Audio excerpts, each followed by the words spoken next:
there's this burden to prove that the police have been policing in a racist way on Black Lives Matter or on people that are saying that something needs to be changed. What I want to Absolutely. know is, when did the police stop policing in a racist way?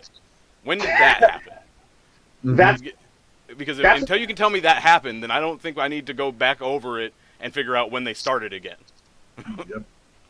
Yeah, I mean, people have been told this idea, this fantasy that police is this objective, neutral force that that has throughout the ages always been like that, and it's the way that it's been in all democratic countries. But I mean, the police force started as the extended arm of the sheriff, and the sheriff originally was a position of like basically a head crusher to keep peasants in line in the old nobilities and feudalistic societies in Europe. And that position was then brought over to America when the colonization happened here.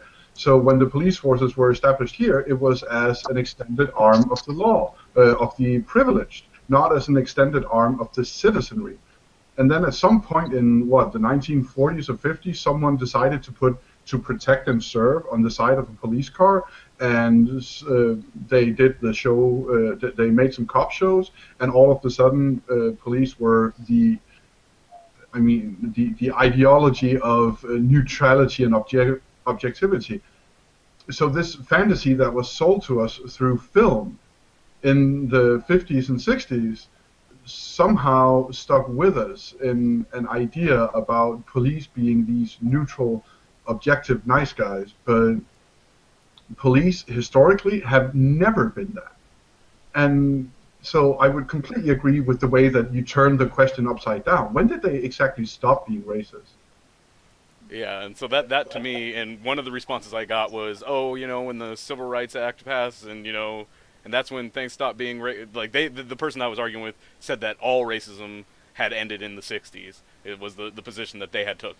Mm, Yeah, yeah, and yeah. when the interaction at one point, they were like, I mentioned, it was like housing discrimination, and I posted something from 2015, and they were like, oh, well, that's illegal. So what I meant was, legally, you guys are equal in every way. And it's like, okay, well, that's I will get you in here just momentarily, Brandon.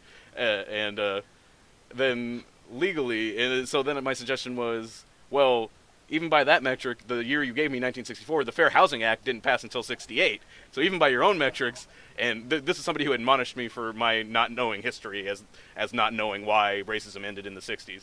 And so during their lecture, they did this, and this is a frustrating thing, and I think Ben did an excellent job kind of encapsulating a lot of it. There's a video shortened up, and you can watch this whole show, but about how racism is exhausting, and I think you could hear it in Adair's voice. You can probably hear it in mine sometimes, probably, and I don't know. Brandon's able to remain more calm, I think, than many people, but it's Yeah, but he's exhausting, it's Mr. tiring, it's Smooth. frustrating, but